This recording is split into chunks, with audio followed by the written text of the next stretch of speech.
here we are, got the bike all finished up and it is ready to ride.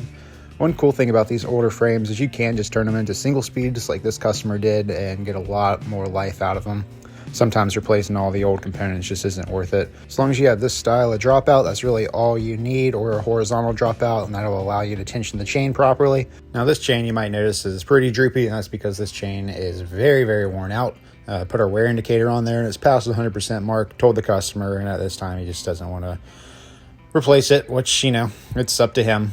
Being a single speed, it's still going to ride just fine. It's not slipping or anything. I took it for a test ride, so it just kind of is what it is. As a bike mechanic, you can really only make suggestions, and it's really up to the customer. I'm not going to force you to do anything you don't want to do. I can only let you know the problems, and if you want to get them fixed, that's what we're going to do. Appreciate y'all watching. We'll see you next time.